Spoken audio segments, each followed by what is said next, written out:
नमस्कार मित्रांनो, आपलं स्वागत आहे 10 मिनिटे 20 प्रश्न या सिरीज मध्ये. मित्रांनो, मी गणेश चव्हाण आपलं सर्वांचं स्वागत करतो. आज या भागमधला आपला 11वा हा पार्ट आहे आणि होप तुम्ही एन्जॉय करत असाल सिरीज ही, अशी अपेक्षा करतो. आणि तुम्ही जास्तीत जास्त हे सिरीज शेअर करा, कारण आपण एकूण 1200 प्रश्नांचा सराव करणार आहोत. त्याच्यामध्ये एवढे सारे विषय आहेत. आणि मित्रांनो, आज आहे आपलं अर्थशास्त्र. थोडीफार अर्थशास्त्राचे प्रश्न जरा ही काठिण्य पातळी अजून थोडीशी तुम्हाला राज्यसेवा आणि कंबाईनच्या लेवलची दिसेल. आणि याच्यामध्ये मी तुम्हाला 4 गोष्टी जर या संबंधित वेळ मिळाला तर मी नक्कीच सांगण्याचा प्रयत्न करेल की त्याच्याबद्दलची माहिती. पहिला प्रश्न आहे मित्रांनो, जास्त आपण वेळ घेणार नाही कारण आपल्याला माहिती पण सांगायची सोबत सोबत. खालील विधाने वाचा. तर तुम्हाला जगातील विविध ज्या मध्यवर्ती बँकांच्या स्थापना विचारात घेतल्यास बँक ऑफ इंग्लंड ही सर्वात पहिली मध्यवर्ती बँक आहे. दुसरं आहे की अमेरिकेची फेडरल रिझर्व्ह बँक जी आहे ही मध्यवर्ती बँक पहिल्या महायुद्धानंतर स्थापन झाली. त्याच्यामधलं काय खरं आहे तर याच्यामधलं तुम्हाला हे लक्षात घ्यायचं की आपल्याला हे माहित सर्वांना माहित असेल की याच्यामधलं जे आपलं पहिलं जे आन्सर आहे, पहिल्या प्रश्नाचं आन्सर आहे पर्याय क्रमांक 4, म्हणजे एकही नाही. कारण ज्याला रिक्स बँक ऑफ स्वीडन ही जी आहे मित्रांनो 1656 ते 57 दरम्यान ही जगातील पहिली मध्यवर्ती बँक आहे, ज्याला आपण रिक्स बँक ऑफ स्वीडन असं म्हणतो. आणि ही पहिली. दुसरी जी बँक आहे मित्रांनो ती अमेरिकेची फेडरल बँक आहे. अमेरिकेची फेडरल बँक आहे जी 1913 मध्ये पहिल्या महायुद्धाआधी म्हणजे 1914 आणि 1918च्या दरम्यान ही स्थापन झाली. आणि याच्यामधले दोन्ही जे प्रश्न आहे हे चूक आहेत, म्हणजे या प्रश्नाचं उत्तर काय आहे पर्याय क्रमांक 4. पुढचा प्रश्न घेऊ. मध्यवर्ती बँकेचे कार्य कोणती. त्याच्यामध्ये तुम्हाला 5 पर्याय दिले, त्या पर्यायाची उत्तरे दिली आहेत. तर ही उत्तरे आपल्याला शोधायची आहे याच्यामध्ये. आणि होप तुम्ही ही उत्तरे मला द्याल की याच्यामध्ये तुम्हाला पॉज करून तुम्ही प्रश्नांची उत्तरे देऊ शकता.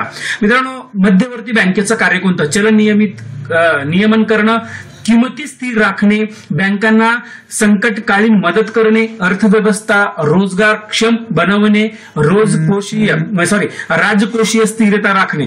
पर्यायी उत्तरे दिलेली आहे याच्यामध्ये.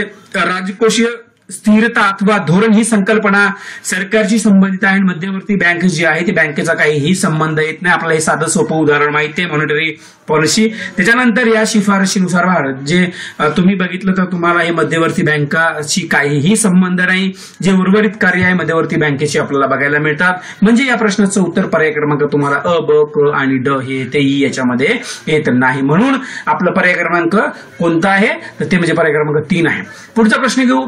याच्यामध्ये खालील विधाने वाचा. खालील विधाने वाचल्यानंतर तुम्हाला royal commission of India currency and finance या समितीच्या शिफारशीनुसार भारताची मध्यवर्ती बँक स्थापन झाली. ही बँक 1931 मध्ये स्थापन करण्यात आली. यंग हिल्टन हे या समितीचे प्रमुख होते. तर याच्यामध्ये तुम्हाला 1925-26चा जर आढावा घेतला तर तुम्हाला यंग हिल्टन हे कमिशन यांच्या अध्यक्षतेखाली royal commission of India currency and finance या समितीची स्थापना झालेली आहे.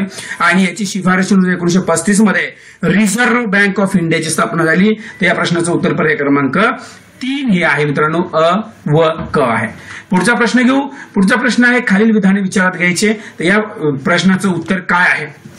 या प्रश्नाचं उत्तर बघायला मिळते पर्याय क्रमांक जे आपण प्रश्न क्रमांक जो 4 आहे याचं उत्तर आपल्याला 3 हे उत्तर बघायला मिळते. पर्याय क्रमांक अ व ब हे जे तुम्ही रिझर्व्ह बँक कायदा जो आलेला 1934चा, बरोबर. त्याच्यानंतर पुढचा प्रश्न घेऊ. याच्यामध्ये तुम्हाला 5वा प्रश्न. खालील विधाने वाचा. याच्यामध्ये ऑसबॉर्न स्मिथ हे रिझर्व्ह बँकेचे पहिले गव्हर्नर होते.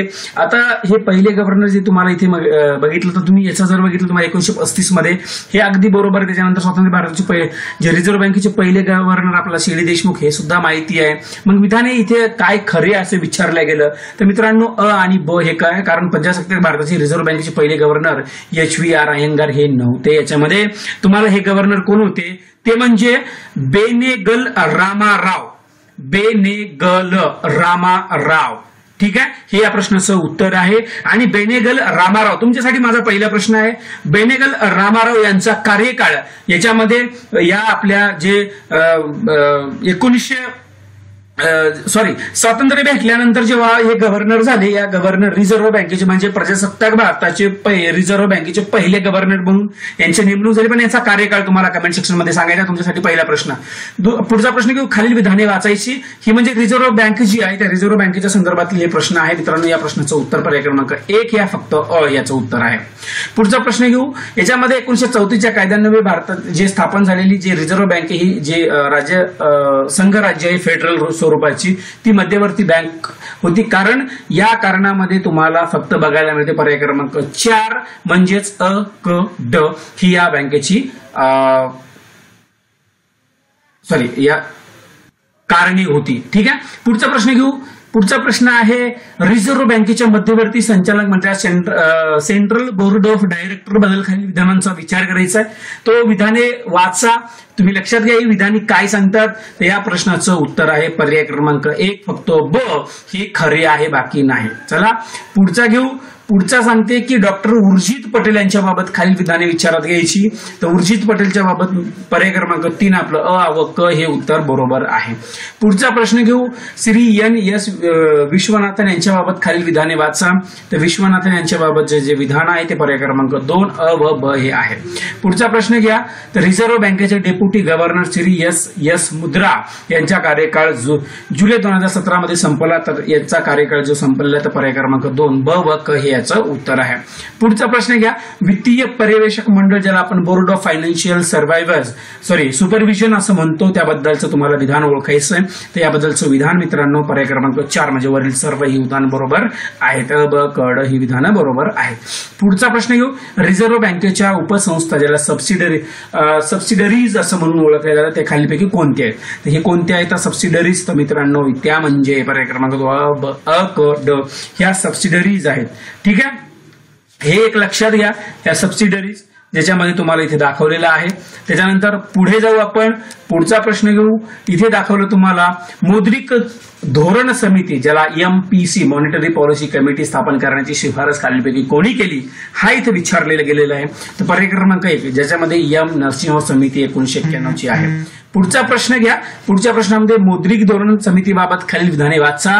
याच्यामध्ये या मौद्रिक धोरणाबाबतचं मित्रांनो पर्याय क्रमांक 4 म्हणजे हे सर्व विधाने अगदी बरोबर आहे. कारण या समितीतील 6 सदस्यापैकी निम्मे सदस्य शासक नियुक्त असतात. समितीचे अध्यक्ष रिझर्व्ह बँकेचे गव्हर्नर असतात. समान मते पडल्यास गव्हर्नरला निर्णयात मत देण्याचा अधिकार असतो आणि समितीचा निर्णय रिझर्व्ह बँकेवर बंधनकारक असतो. आणि वरीलपैकी काय खरं आहे विचारलं गेलं. पुढचा प्रश्न घ्या. सध्या मौद्रिक धोरण समितीतील 3 शासन नियुक्त सदस्य कोणती.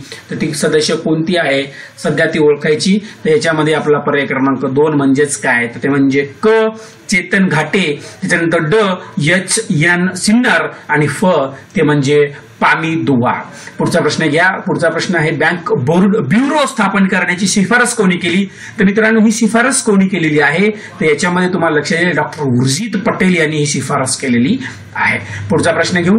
बोर्ड ऑफ ब्युरोचे प्रमुख कार्य कोण करते. तर हे कार्य कोण करत असतं तर ते म्हणजे बँक घोटाळ्याची चौकशी करून रिझर्व्ह बँकेला सल्ला देणे हे याच्या प्रमुख कार्य करत असतं ब्युरो. ठीक आहे.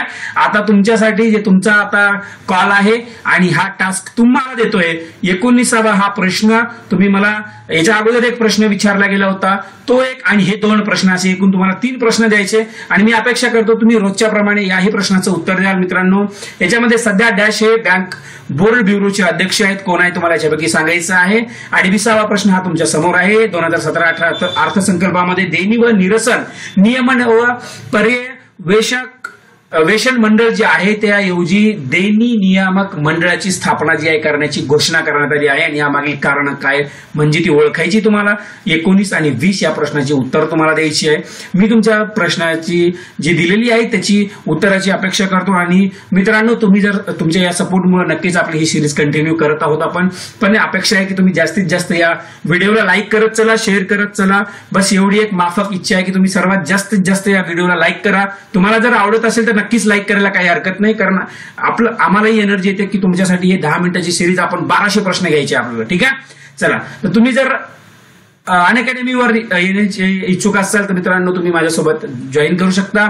एनसीईआरटी वरती खास करून एक बॅच चालू केलेली आहे, एनसीईआरटी सिम्प्लिफाईड. त्या बॅच सोबत तुम्ही जॉईन करू शकता. तुम्हाला एका महिन्यापासून 24 महिन्यापर्यंत तुम्ही कोणतेही सबस्क्रिप्शन घेऊ शकता. घेताना तुम्ही गणेश चव्हाण हा कोड वापरा आणि हे सध्याला माझे जे बॅचेस चालू आहे तुमच्या समोर आहे त्या बॅचेसचा तुम्ही लाभ घेऊ शकता. ठीक आहे, भेटूया उद्याच्या लेक्चरमध्ये. आणि उद्याला होप की तुम्ही आन्सर सांगाल. आजच्या प्रश्नांची आन्सर पण उद्या सांगतो आणि कालच्या प्रश्नाची आन्सर पण तुम्हाला एकूण 4 उद्याच्या लेक्चरमध्ये सांगतो. बाय, टेक केअर, जय हिंद, जय महाराष्ट्र.